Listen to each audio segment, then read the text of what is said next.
Good afternoon, everyone. Welcome to the 49ers trade deadline special with your host, Cohn and Shoeb Shaikh. The Niners were reported to have made a trade this morning, and there's an hour left before the deadline. So if something happens, Shoeb and I will react to it as it happens. So first, we're going to start with the trade that did happen. The Niners sent a late rounder in the future. We don't know how far in the future, to the Texans for defensive lineman Charles Omenihu. What do you think of this move? First off, great pronunciation on the name, Grant. I mean, that's a tough one. So you nailed it right off the bat. Thanks. No, I thought you meant Charles Omenihu. That's a tough one too. Yeah, there's some ones that you need to hit up the encyclopedia for sure. I think it's a good move. I mean, it's really kind of shoring up, adding some depth to the core. What was he, 5th round pick last year? 4 sacks.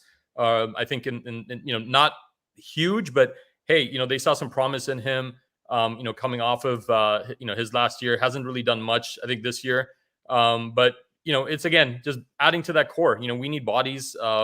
We've got some people that are perennially hurt. And this kind of fits that void.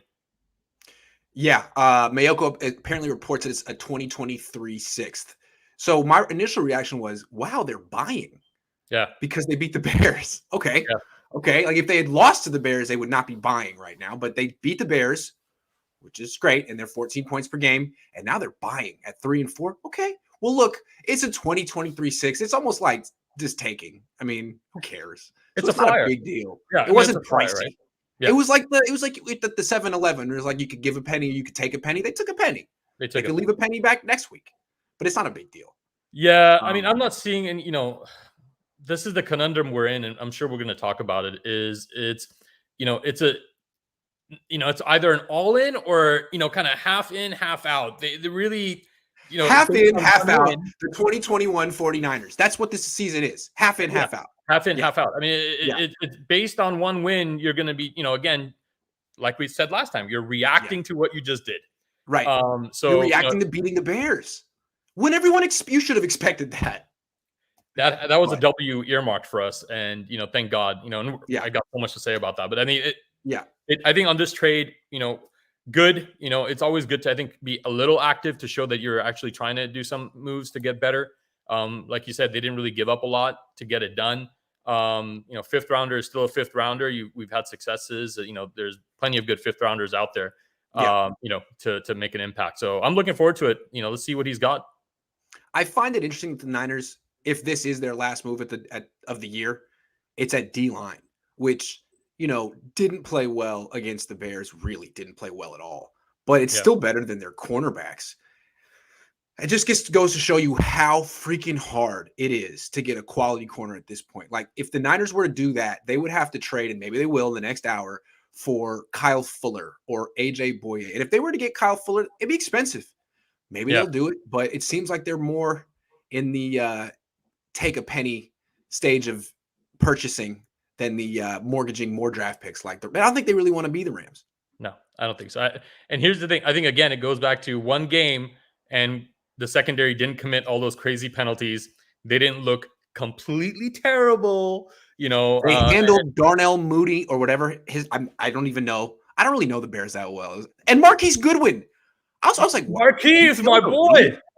Wow. So they did okay in that game. The Niners bring in Charles Omenihu. I don't even know how much he's going to play. I think he'll play a little bit because of our next topic. For sure. Dee Ford, #Dee Ford 2022. The reason I called that is it seems like the reason the Niners are trading for Charles Omenihu, there's a lot of reasons, but they're getting nothing from Dee Ford right now. Yeah. He missed the last game with a concussion, and before that, he was playing like 10 snaps a game. And it's kind of amazing that he's still on the team since he's had these issues. He had this issue last year. And I looked at his, they redid his contract this offseason to make it more palatable short term. But the consequence of doing that was they pretty much guaranteed that he's going to be on this team next year. And so what you have is a guy taking up about 5% of the Niners salary cap this year, another 5% next year, giving him nothing. And it's not like Jimmy taking up 13%, but he's the defense's version of Jimmy, where he's taking up a 1/20th of your pie and giving you nothing. And we don't talk about it very much, but it's a problem that the 49ers have endured and will continue to for another year. Exactly. I mean, it's kind of systemic. I mean, injuries are kind of plaguing us, right? And these are big ticket household name injuries that, it's almost like you come to expect it. Like Jimmy, he's not going to be playing the entire season. Your friend George, right. That he's, probably on the tail end. Yeah. Dee Ford, his history's been injury plagued, half seasons completed. And then, like you said, we're devoting a big chunk of our spend for these types of guys who we kind of put more emphasis on value of what we'll probably get, not necessarily looking at what they have given. And even like, for example, the big contract we gave out to Warner. I mean, like that's a huge contract. And Warner's kind of, hey, he's promising. We let go of Quan. So we got Warner. Great, wonderful. But again, he's been injured. And anytime you've got those sort of things, it's always going to kind of put you behind the 8 ball. Right. And I think this is where they're fine with Dee Ford, where who's going to take on that contract if they even find a suitor? Probably not too many, not with that risk coming out of KC and then now here, now on the Niners. So it's going to be a tough to kind of move those. But I think the other thing with Dee Ford is you have to have other people behind them kind of step up for them to be able to say, okay, D, look, we took a swing, you're injured, no problem, rest it out. But there's and this might be a move for that, right? Like let's see what else we can bring in or add to or develop to be able to sort of get over some of these misses that, don't turn out. I think what's strange here is how the 49ers usually protect themselves from situations like this. That's what they're famous for the last 20 years. Not necessarily winning consistently, but Parag having these contracts that protect the team. And they're always in good salary cap standing because of Parag. And he's got these team-friendly contracts. And they get rid of guys before it gets to this point. But in Dee Ford's case, in Jimmy's case, they have it. And they've let these things linger and have really overpaid for what they're getting. And I think a lot of fans and maybe general managers around the league are like, why are you doing this? And to me, it's real clear. They traded a second-round pick for Dee Ford. And the 2020 second was for D. They traded a second-round pick for Jimmy Garoppolo. The 2018 second was for Jimmy. And I think what you're seeing is Kyle and John being unwilling to just admit a mistake on a draft pick like that, especially after they extended the guy. Yeah, for sure. Pick plus the extension. It's easy. They can get out of these contracts, but they've put themselves in like, let's just bet on them one more year. Well, because you traded for him. It's akin to if you buy a stock that's performed well in the past, but has taken a big dip, and you're like, you know what? I'm going to get in on that dip. I'm going to put my value, mindset on, pick them up. Hopefully, that goes up, and hey, then I'm a winner. I've 10x my return, right? But it goes down. But for us, unfortunately, some of these picks that we have counted on, have continued to kind of stay either stable or dip, and this is and you can't really double down. So, this is where they find themselves in. And I think Parag has always sort of been in the dollar store mindset, right? Hey, what value can I pick up? How can I save the Yorks a little bit here and there? Yeah, exactly. Yeah. And that mindset is great if you're in that same mindset as a franchise. To say, look, I want to kind of stay here. My fan base is good. I'm getting people in, filling the seats, selling garlic fries. Right. Hey, I'm doing great, right? Right.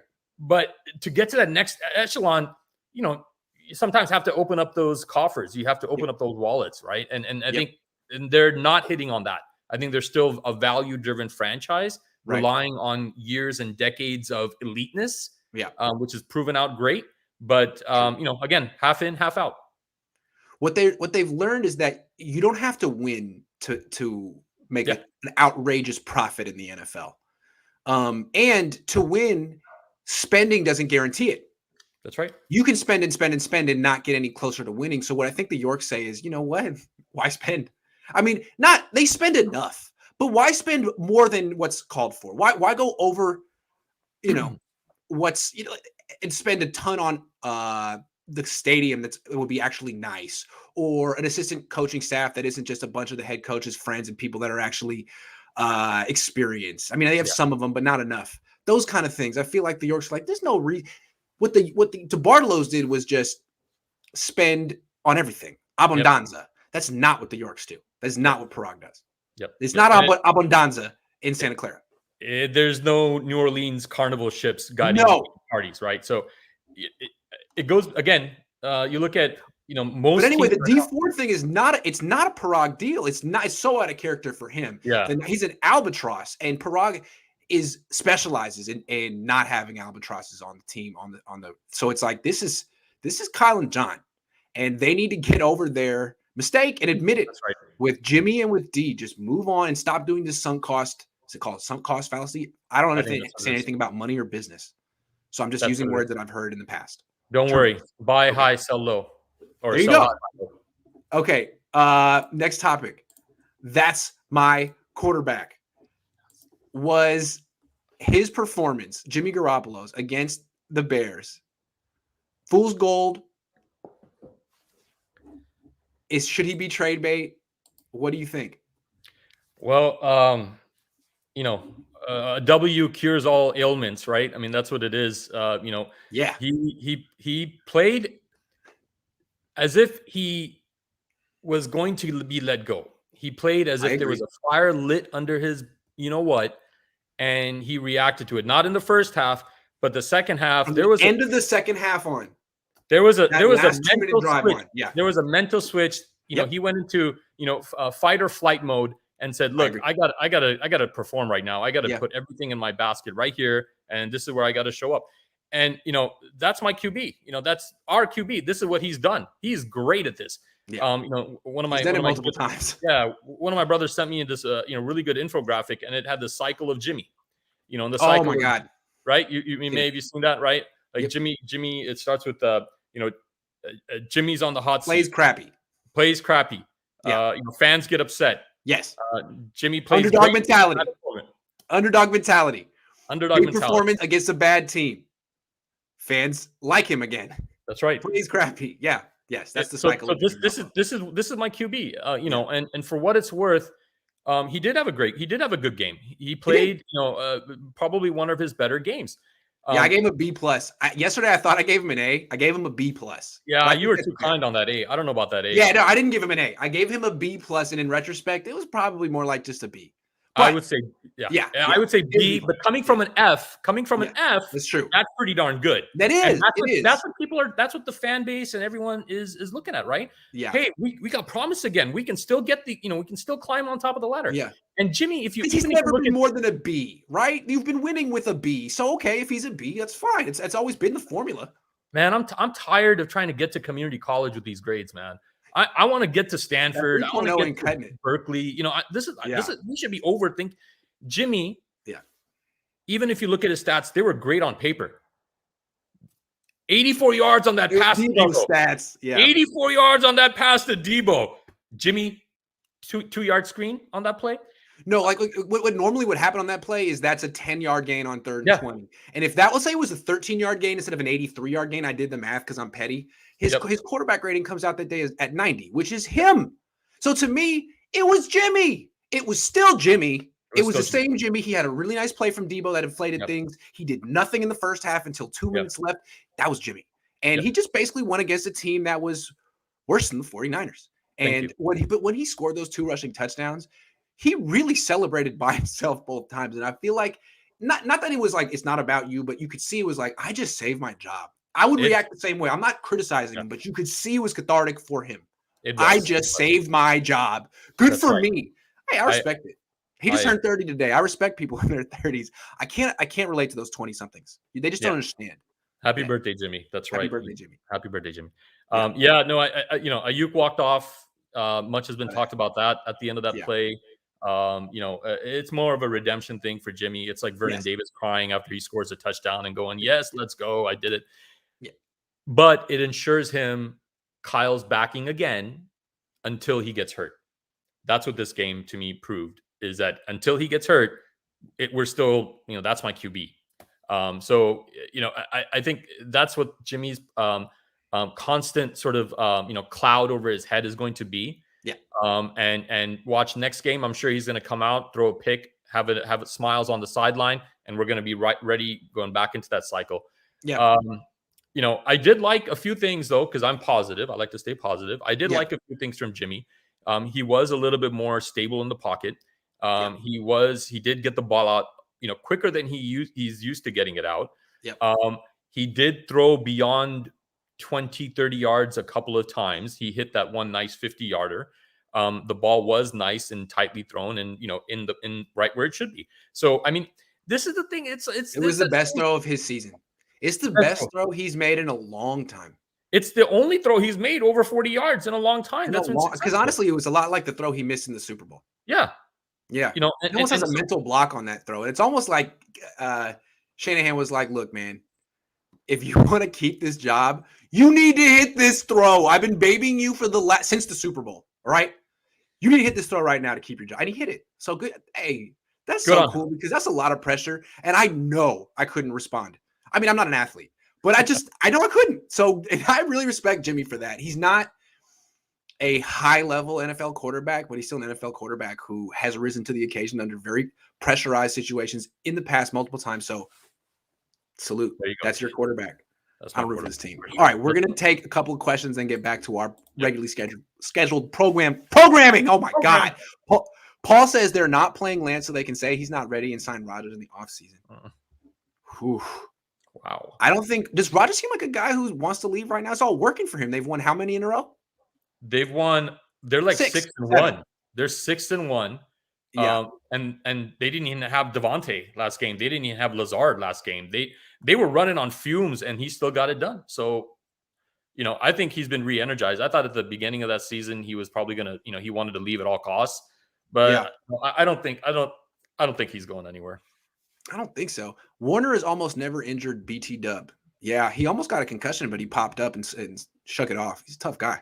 He's a tough guy. Built to play football. He didn't have a good game. He had a good 1.5 quarters.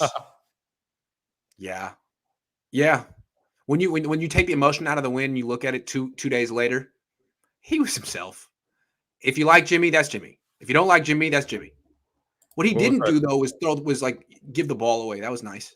I like when he does. That's right. When he does we know what we have. Your top 5 stocks to buy now. Show up. Catch me on the other thread. We'll cover that in the other thread. Catch me outside. The coach says the offense punted one time and the defense was only able to force one punt. I see you still got the offense and Jimmy in your mouth. Let's talk about the day the D had. You pick your spots, call it fair. Okay, let's talk about the day the D had. Going against an offense that was coming into the game averaging 14 points per game. They give up 22. They go up against a quarterback who really doesn't have weapons. Gives up 100 yards on the ground to him. Rookie. Not to mention some very nice throws down the field. I thought they made Justin Fields look like Kyler Murray. 2.0. Concerning that they couldn't contain him considering they did such a good job against Kyler Murray. I mean, they did better against Kyler Murray than they did against Justin Fields. Let's be honest. What'd you see from the defense? Good call, Coach. Coach is on. Coach is right. Like I said at the top of this, I saw a stable, more disciplined defense. I saw them, containing as best as they could. I thought the secondary played great. I like my boy Hoofa. I think he's solid. I think he's going to be a solid presence in the secondary. And I saw, the other guys, chase Fields around enough to pressure him, enough to make him, rethink some of his decisions. Bosa had a good game. I thought, he was constantly in the pressure point. He was. But there's something going on with that run defense, man. They were running at him a lot. I'd like to look at the all 22 on that. I only have the offense right now. But it seemed to me that, look, Bosa had 2 sacks and Ebukam had 1. So everyone's saying they were great. But the way I saw it was until that sack, Ebukam was having a horrendous game. Yeah. And Bosa was good as a pass rusher, but they were really not defending the run at all. So, and that really, like, if you can't stop the run, it just makes it allows the other team to control the game. Like the Bears had the time of possession in that game. I think it just, for me, I wanted the secondary to show up. They've been sort of that Achilles heel. And if you look at what the product on defense that they put out there, I think the secondary did great. I think the defensive line and the pressure was as good as it probably could have been. Yes, run defense could have been a lot better, but they're dealing with a mobile quarterback. So I think with a mobile quarterback and coming off of what Fields can do just athletically, and not necessarily, you got to prep for him to potentially throw, to get into the play action, to get into doing the handoffs and having the running backs run. They did okay. Fields, he had a couple of great plays, which were like, damn, this is why they drafted him. That sidearm for the touchdown. I mean, that was a thing of beauty. And his touchdown run was just filthy. Electric. Yeah. electric, right? Yeah. So yeah, Yeah. Kyle 2.0. But I think they were balanced. I think the defense did a decent job. Again, for me, the barometer this year has been pretty low. Every time that ball goes up, I expect it to be a PI. So as long as that didn't happen and they didn't advance the ball on penalties, that's a pretty good day. So Well, I mean, one stat that stands out is the fact that the Niners had the ball for 22 minutes and 49 seconds, and the Bears had it for 37 minutes. And that's not all the defense's fault. It may explain why the defense gave up 22 points to a team averaging 14.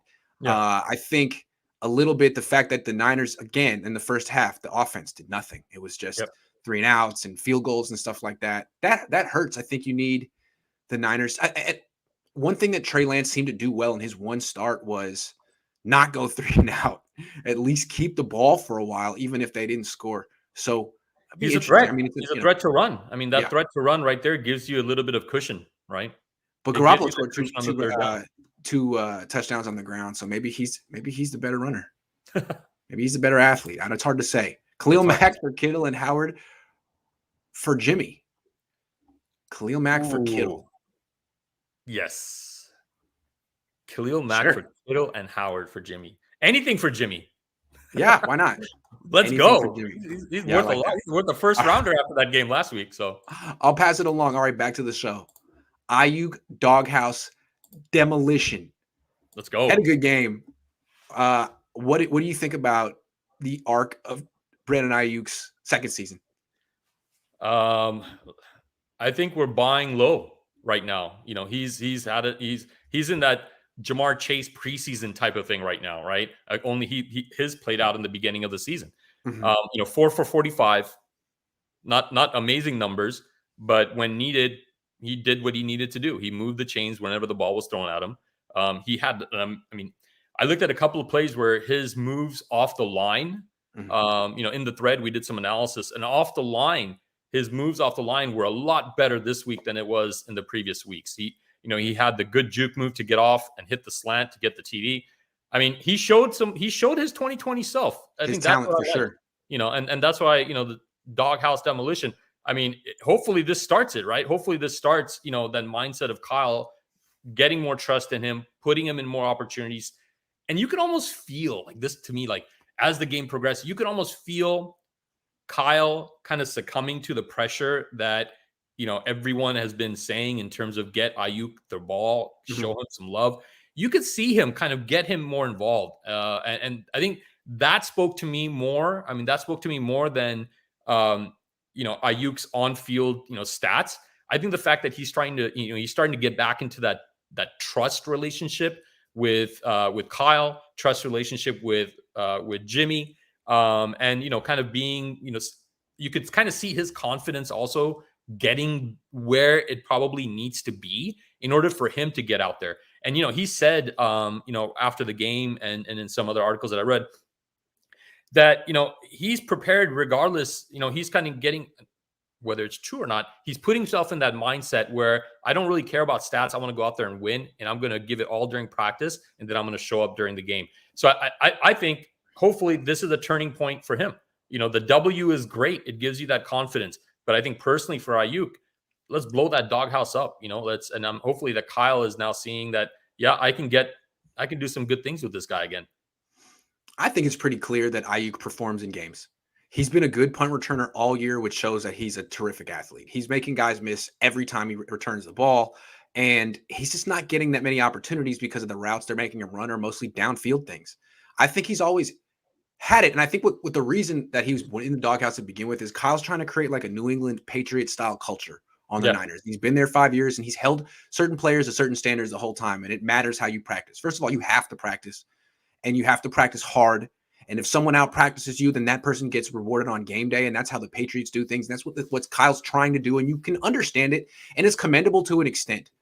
But I guess what Kyle has painted himself into a corner here is he needs Aiyuk to quote unquote earn it for him to maintain credibility among the other players. You held me to the standard and you're going to throw it away for Brandon Aiyuk, who's 23. What about us? We went to the Super Bowl. And now I understand it. So I guess Kyle needed to put it in a certain way where certain context where Aiyuk earned it. And there's all these different ways to track performance in practice, how hard you run, how fast you run.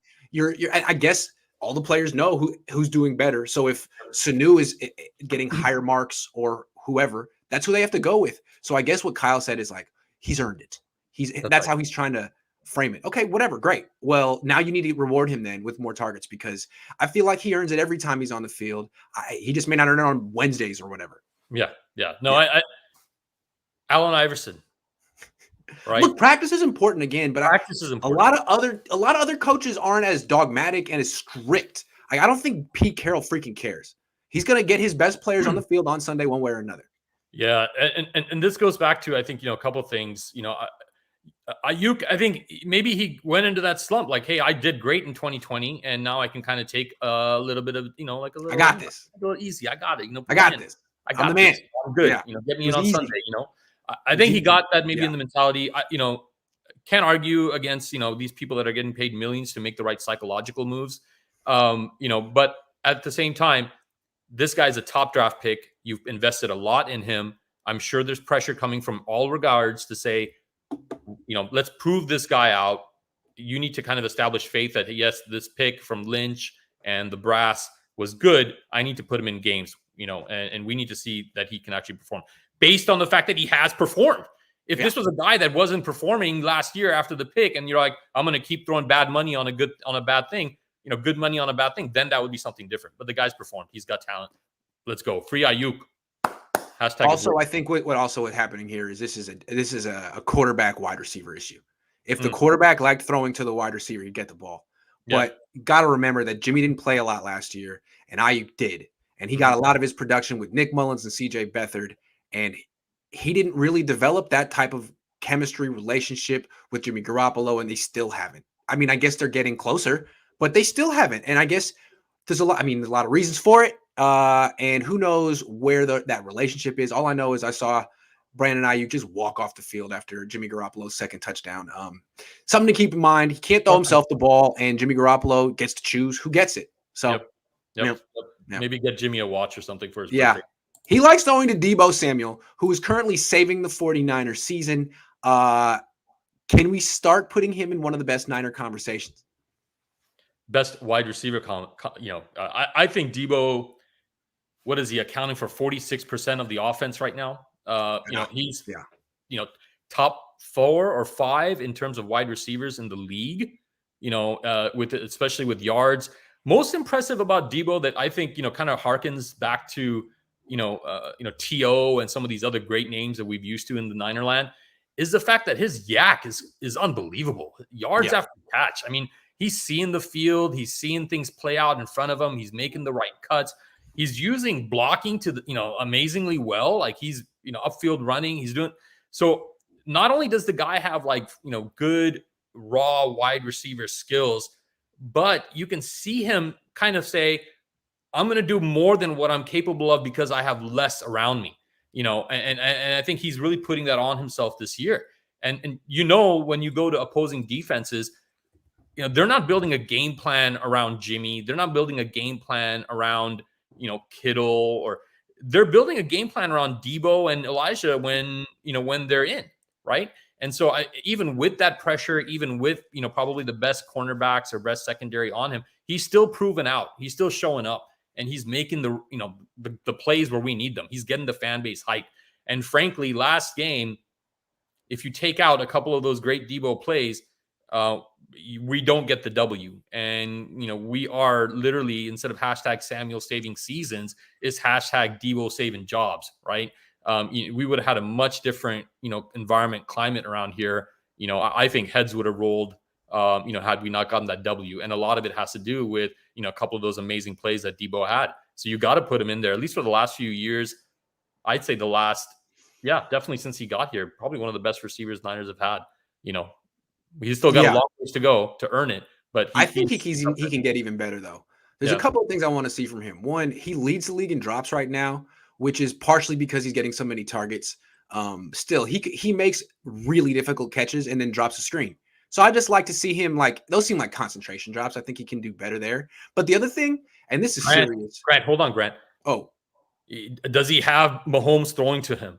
Does he have, okay, Kirk Cousins? Does he have Aaron Rodgers throwing to him? No, they're off target a lot of time. Yeah, I'm just saying he can be more consistent.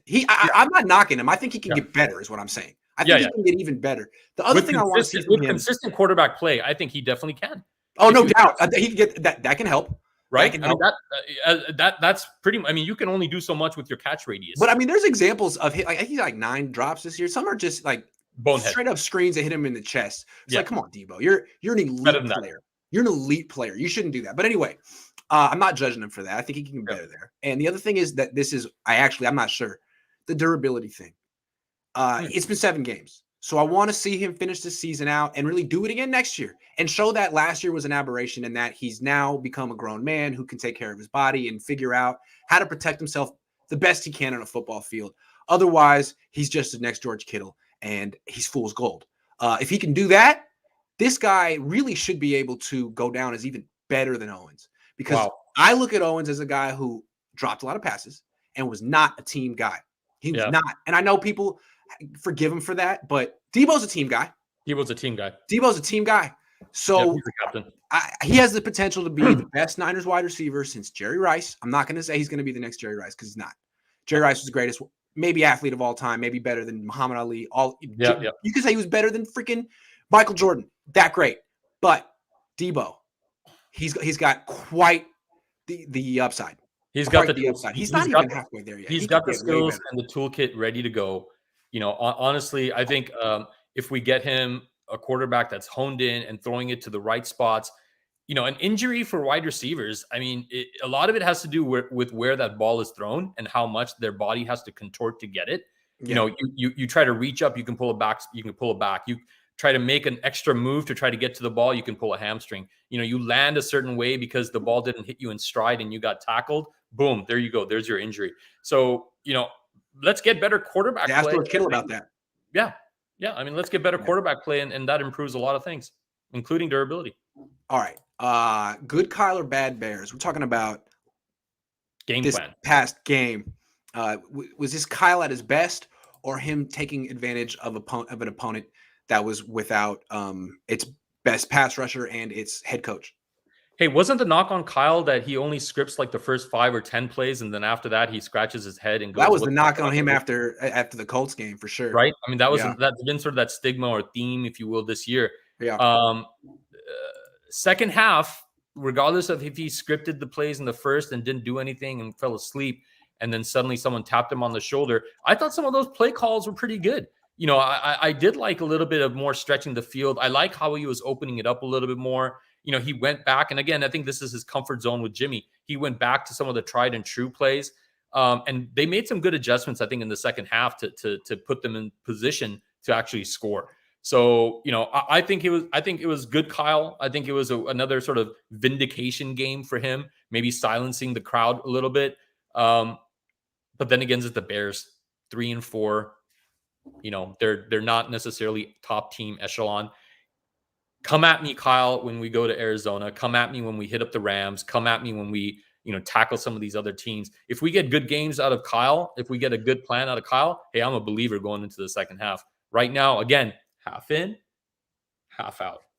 See, I really get the feeling that Debo Samuel is making people feel a lot better about Kyle Shanahan and Jimmy Garoppolo right now. Like that 83-yard run is making both of those guys look really good, when really that was all Debo and the blockers. I mean, Jimmy put the ball on him. It was a functional pass. Kyle called the play. It's a good play. It's not a guaranteed 83-yarder on 3rd and 20. It's the right call on 3rd and 20, but that's Debo and the blockers. So, like for example, if you take away that 83-yard, because really it should have been like a 15-yard gain and not a first down. You take away that play, which was a little bit luck, a little bit heroic effort. The Niners come away in this game with 20 first downs. The Bears had 22.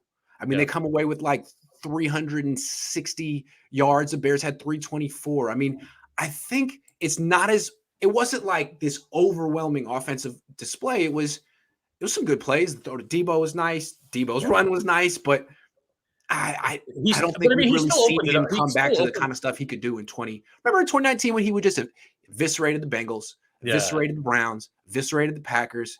He didn't eviscerate the Bears. He beat the Bears. There's no stepping on. There's no curb stomps right now. No, he curb stomped people in 2019. Yeah, this is slowly getting back on the bike and learning what you're comfortable with and doing that. I'm glad they didn't just hand off 3 times straight up the middle off tackle and say, all right, you go do what you got to do. I'm glad he didn't do that. Like I said, I like the fact that Jimmy was actually trying to step in the right direction for sure. Right. I mean, seeing Jimmy throw beyond 10 yards is a big bonus for us. Right. So, keep doing that, Kyle. Keep telling him, dude, your job is on the line. I think that brings out the best, Jimmy. I will bench you if you miss this. Bro, what's up with that story? Oh my God. I got to Hey, all I'm saying is multiple people saw the little heated exchange. Yeah. Multiple people saw Trey Lance warming up. One person heard Kyle Shanahan say, this is simple shit. Can you do this? And then we saw how he called the plays, how Jimmy responded. I can't confirm that he said those things, but I can confirm that there was a conversation and that Trey Lance was warming up. So very interesting. Jimmy rose to the occasion, though. He did. Thank you, Jimmy. Happy birthday. Happy birthday, Jimmy. All right, let's answer some more questions. Jody says, hey, Grant. Good stuff. I think we might get wildcard spot, but that is as deep as we go, in my opinion. Question. If you have no hopes of Super Bowl, do you settle for wildcard or just get Lance in now and play for draft picks? Do you want my take? Well, real quick, I feel like this is kind of like a loaded question. It's assuming that if Lance were to start, you would just lose the rest of and that you would actually be worse off with Lance than Jimmy. The Niners are 3-4 right now. I don't know. How good are they with Jimmy? What is the difference really? Let's take the Bears example. Would Lance have lost to the Bears? I don't know. I don't think so. Hang on. Let's play this out a little bit. Let's take the Bears example. Rookie quarterback. Yep. Not too much talent around him. What do you end up with? 3-4, or sorry, 3-5. You got the Bears at 3-5. Yep. Niners at 3-4. Yep. However, you do get one intangible. You get the guy reps. You get him on-field gaming experience. You get him making some plays that build confidence. Who's going to be better next year, Trey Lance or Justin Fields? Who's got it better than us? Let's go. Justin Fields is in a better position. He's in a better position to ball out next year. Whereas if Trey Lance has growing pains, you'd be like, well, of course. Yeah. Of course. He hasn't played in 2 years. There's going to be a pivotal moment. And this is where I think Kyle and the rest of the team are going to be sort of tested with the make or break decision. Once they're out of the playoff hunt, whenever that happens, then it's going to happen in the regular season because still, we'll get to it, but the league is improving. The Niners are not. And that's going to make that chase to the wild card or even the playoffs a lot harder. When they get to that decision, when they are mathematically out, that's the moment where Kyle and the brass has to make a decision and put Trey in. If they do that, that they are in the right mindset and building and thinking about the future as opposed to covering up for their mistakes and trotting out a product that we've already seen that is not going to go anywhere. So, I agree. You got to keep my birthday boy in there right now because, hey, we still have a chance. Mathematically, we're still in it. You showed good promise. Trey's still not ready. Okay, I can drink a little bit of the Kool-Aid and say maybe Trey's not ready. I know it hurts to say this after my deep, passionate plea last time I was here. But you have to, there's going to be that pivotal time. So, I think they're going to have to play him. They will play him. They've already shown. I think Kyle has a propensity to err on the side of caution and to run with Jimmy regardless. And until he gets hurt or until we're mathematically out of it, he's not going to put Trey in. Yeah. I was watching the Colin Kaepernick show and let's go. But he has a lot to say in that show on a lot of stuff. But when the one particular topic is when he talks about what it's like to be a black quarterback, man, it's so compelling and it seems so right on. And I can't help but think of this situation now. If you haven't seen it, I would recommend watching it for that alone. And I'm not going to say my interpretation, but listen to what his experience was. Exactly. Collins, as a black quarterback coming up through the system in freaking Northern California, Turlock out here, the recruiting process all the way through. And tell me if the rhetoric that he heard isn't quite similar to the stuff we're hearing today. I got to say he's a very smart guy and he lived it. He lived it. I saw the whole series. I'm 30 episodes in. I'm a big Seven fan. Seven Storm for life. I'm a big Seven Storm fan. The guy, I mean, he encapsulated what his experiences was, and that explains a lot to where his mindset was and why he took the knee. And we don't want to get. I don't want to get into that as the main topic of the show. Well, no, I'm not done yet. Okay. Yeah. But that show opens, and you got to go into it with an open mindset. You have to go in with an open mindset. You can't necessarily compare Cap the player on field with Cap the person off the field. And for what the guy has done, because he was sort of the prototype for Kyle, he's the prototype for Trey in a lot of ways. And you can kind of see a lot of those parallels. And especially because both, again, you look at Kyler Murray, and you look at Trey Lance, and you look at Justin Fields, and you look at all these guys, they're, fighting upstream, whether we realize it or not. They're fighting upstream. They're not ready. They don't have a command of the offense. Yeah. It's like, it's all coded microaggressions, to use that phrasing. But it's like Colin, when he was like a freshman in high school, they wouldn't let him play varsity because they had some guy who had better command. It's like some guy who probably didn't even play in college. It was starting over Colin Kaepernick. Like, that's terrible, coach. That's terrible. Anyway, we need to move on. Benjamin says, started as a Grant hater, turned into a Cohn celebrator, not a Niners traitor, just appreciate good content creators. Jimmy, our number one skater. Man, Ben's got flow. He's got bars. Thank you, Ben. Right. That was wonderful. It's one of those first time, long times. First time, long times. Could have traded for J.C. Jackson, Jimmy in late round. Yeah. Yes. True. I want to hear more. They haven't made any deals yet, huh? 19 minutes left. I want to hear more possibilities. Let's go. Don't like how little acted towards Trey. Kittle, I'm thinking he said. Little. How do you act toward him? They don't really. Was he? I mean, yeah. I mean, he's always been a Jimmy promoter. I want a leader. Khalil is a vet. Fred could learn. Should the Niners trade for Khalil Mack? Injury again. Problems. Risks. Oh, Rugg. Oof. Did you hear this? Yeah, this is really sad. Yeah, sad. Really sad. Yep. Oof.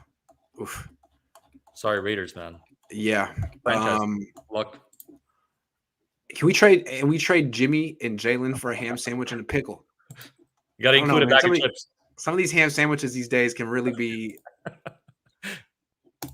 All right, Mitchell, rookie of the year. All right, probably not.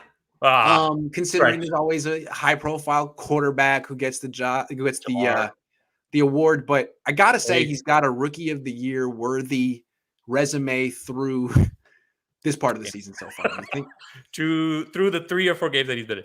No, I think he's got a lot of potential. I mean, this is what it is. He's been really good 2 weeks in a row. Let's give him 2 weeks in a row. 2 weeks. 2 weeks. Yeah. I put that because it's a little bit controversial, only because we've only seen a small sample size. But the guy can ball out.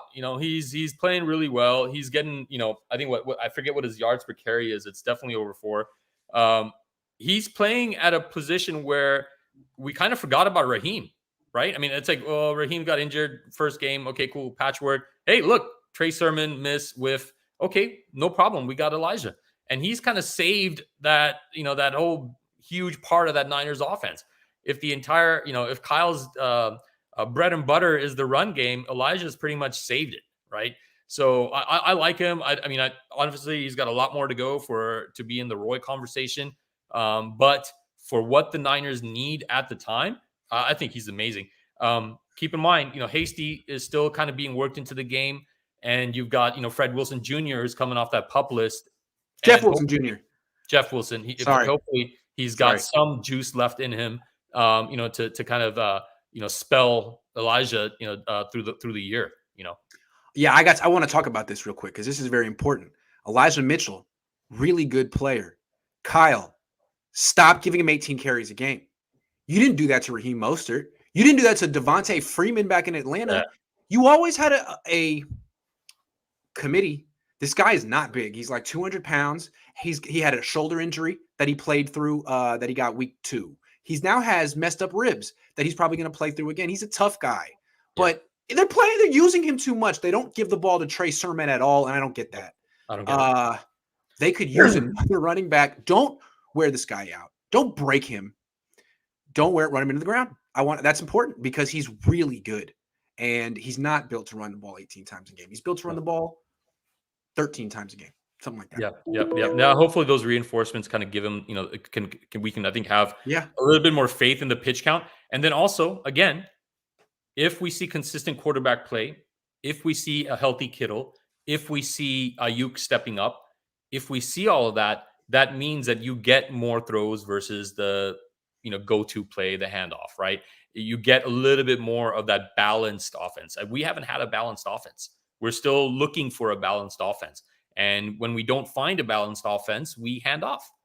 And this is I think you get a combination of game flow. You get a combination of uh, good offensive weapons other than your running back, and more faith in your quarterback than simply to hand off. You start building that balance, and I think that's what's going to help Elijah probably more than having more running backs into the mix. I think it's going to be a combination of, let's get back to West Coast football. Let's do some more play actions. Let's get some receivers involved. Let's use our tight ends better. And then, you can taper that down, Grant. You can taper that down to ease that throttle down to 14, 13. I mean, the Niners brand is really to run the ball until you show you can stop it. If you can't Yeah. stop the run, we'll run 45 times and beat you that way. That's great, man, but it can't be all Elijah Mitchell. And the Niners are utterly they refuse to give the ball to Trey Sermon. You want to talk about the doghouse? Aiyuk isn't in it.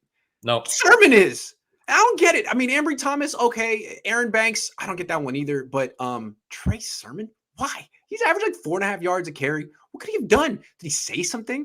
Is there something personal between him and Bobby Turner? Doesn't make sense. I think maybe it's if you take someone out of the doghouse, you got to put someone in. Maybe that's the requirement. The placeholder. Right. You got to have, the world, the weight of the world is dependent on having someone in the doghouse. But no, we got to see more out of Trey. You have to be. You took a big swing on him. You got to put him in a position, and you got to see what he's got for the remainder of the year. Mix them in.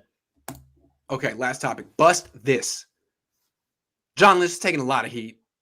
Niners taking a lot of heat. Look, they came into the game against Chicago with 4-game losing streak, and the day before, Javon Kinlaw goes on IR for the year, and people are looking at their draft like, man, this is looking bleak. And then the Niners win. And in that win, 3 draft picks in particular look terrific. Elijah Mitchell, Debo Samuel, Brandon Aiyuk all contribute to a much-needed victory. Really, it was a must-win game. Must-win game. Must-win game. This is a little bit of redemption for John Lynch, isn't it? 15%. Okay. Yeah, hey, he could use that 15%. He can use any percentage. One player equals 5% each. I think there's a lot more to go, but I think it gets him. It saves him keeps him out of that conversation a little bit longer. And again, it goes back to why they needed to play Aiyuk, why they needed to prove that the picks that they're going out for are actually having a contribution. But you've still got guys like Aaron Banks. Let's talk about Mr. Banks. There's no money in Banks, right? I mean, there's nothing. So until some of these zero other guys, money in the bank there. Yep. So I mean, you still have a lot of whiffs. Sermon, him, Banks. I mean, you still got a lot of guys. Kinlaw. You still got a lot of guys over the last couple of years that are still weighing it down and truly are looking like true busts. If Kinlaw never sees this, never sees the light of day after that injury, man. And you know what? You traded Buckner for nothing. Not even like a Mike McGlinchey, oh, you kind of disappointed us pick, like nothing. I'm not a doctor. I've got a cousin who's a doctor, and he he tells me all the time, like he's like, hey, this knee scope that they're doing, it's great, but when you do that, you're removing stuff out, you're removing cartilage, you're cleaning things up. That doesn't help arthritis. I mean, that arthritis ain't helping because suddenly you've removed stuff, right? So I mean, it's not an injury that suddenly you're going to be up and at them the next day. It's not an ACL. Let's put it that way, where you can take a donor tissue, donor muscle, and then a ligament and put it in, and you're like, okay, I'm good to go. So I think Kinlaw, again, this is going to be unfortunately his story, where he's going to have these problems. Either he figures out a way to overcome them, or otherwise he's on this again, half in the season, half out the season. And there may not be it may not be a question of an issue of him figuring it out. This may have been an issue of the Niners should have figured out before the draft that this isn't an issue that's going to get. To me, it's a lot like Todd Gurley.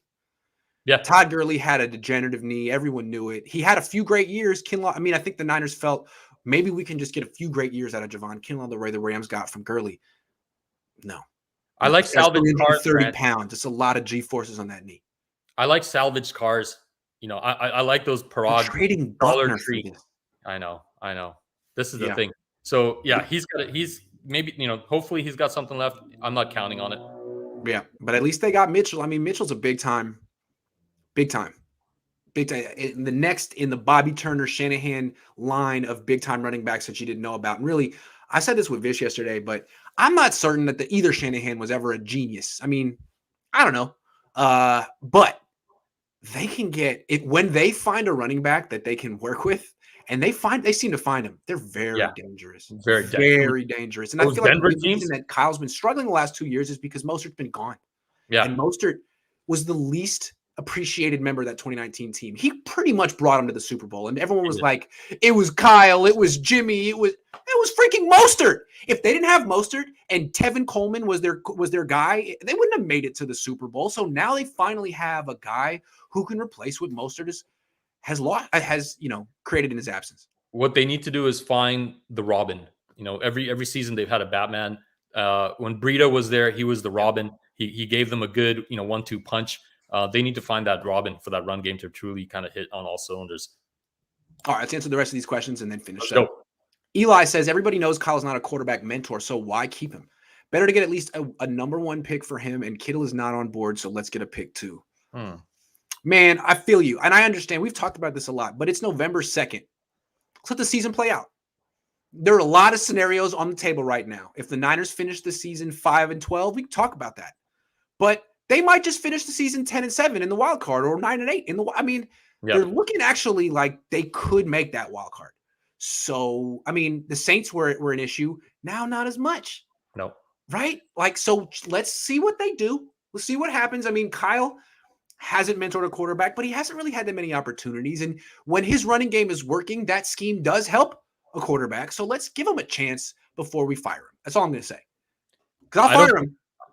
I don't think there's any other move. It's like you're playing a game of chess. There's no one behind Kyle. It's not like you've got someone waiting in the wings that's going to be like better. It's not the move right now. It's not the move right now. If you're a chess player, you're going to be looking at that board going, if I knock Kyle out, I have nothing else that's going to be better than him. Can't really win with that. I got to roll with what I got and make the best decisions as they come. So I think they got to roll Kyle out. They got to keep him going.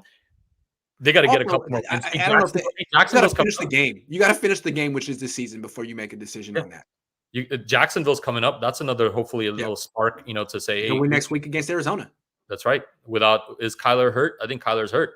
What I want to say, though, real quick, if we were talking about Jimmy earlier, his job, I think, is week to week for him right now. He beat the Bears, great. If he's losing by 7 at halftime to Colt McCoy, I don't know. And I don't expect him to. I expect him to beat Colt McCoy. But again, he is on trial right now. He needs to be above a certain Mendoza line, and you being down 7 to some team you should beat at halftime, that could be enough right there. So Jimmy needs to keep performing. He's on a month-to-month lease right now, Grant. Yeah, that's right. He's on a month-to-month lease. He's hoping for a better lease terms next year, but he's on a month-to-month.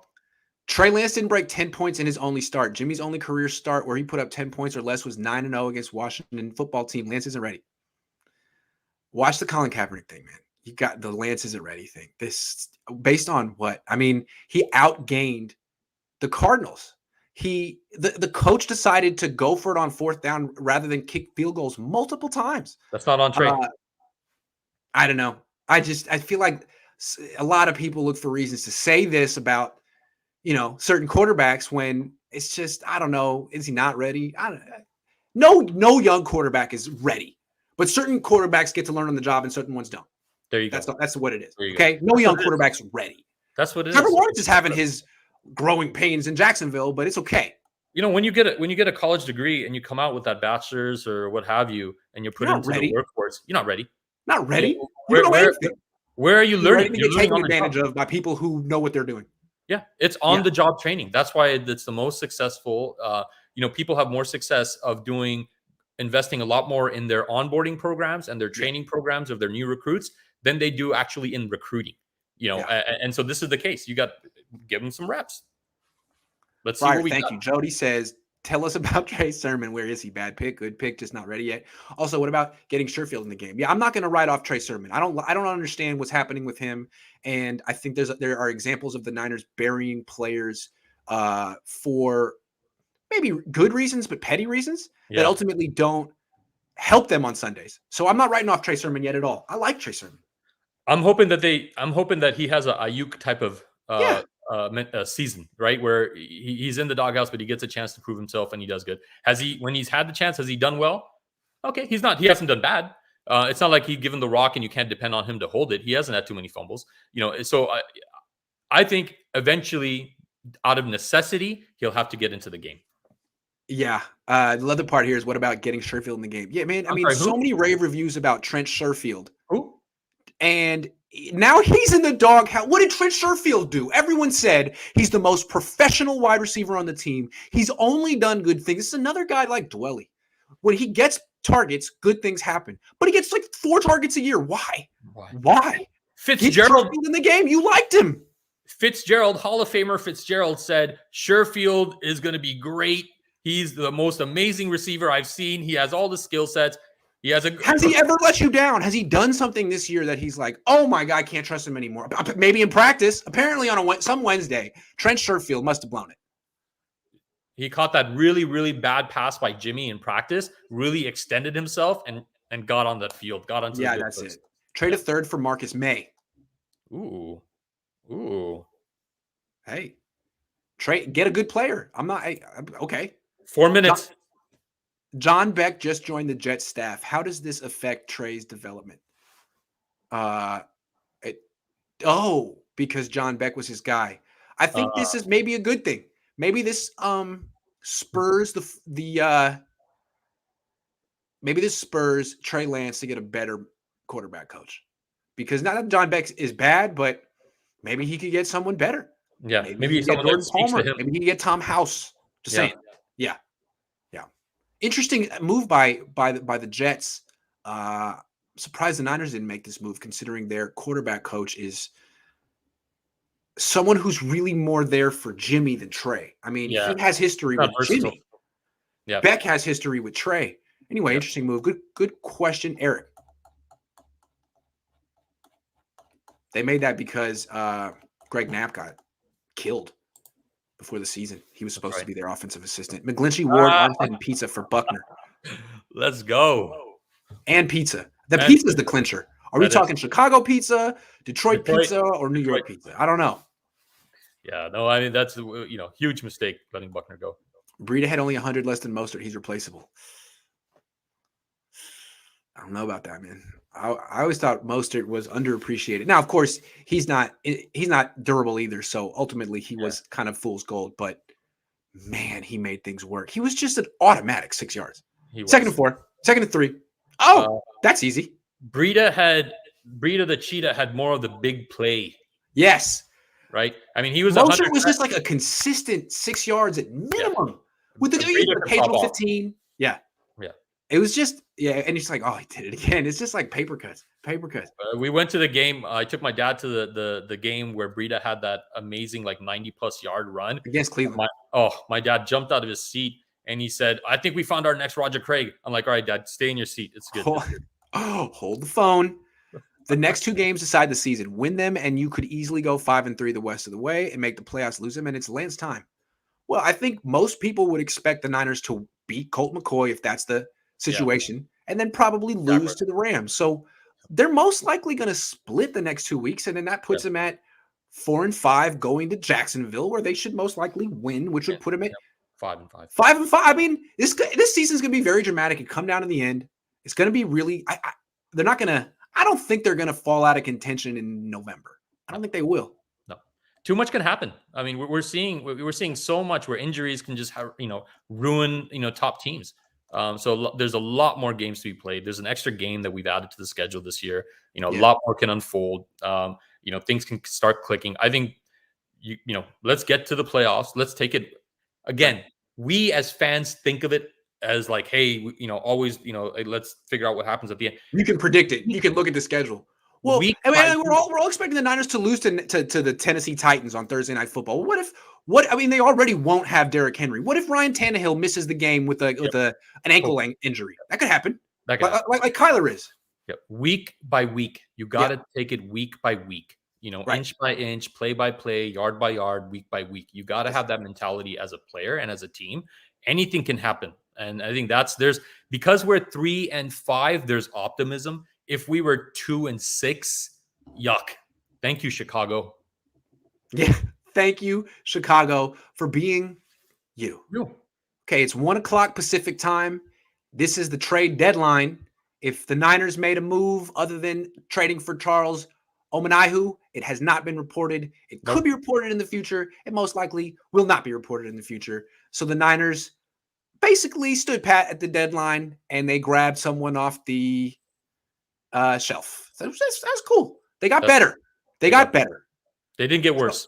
Yeah. So that's the show. I'll be back in a couple hours doing some film breakdown. Shoeb, great job. Let's go, Thread. Let's go, my production team this week, Grant. That's right, baby. All right, everyone.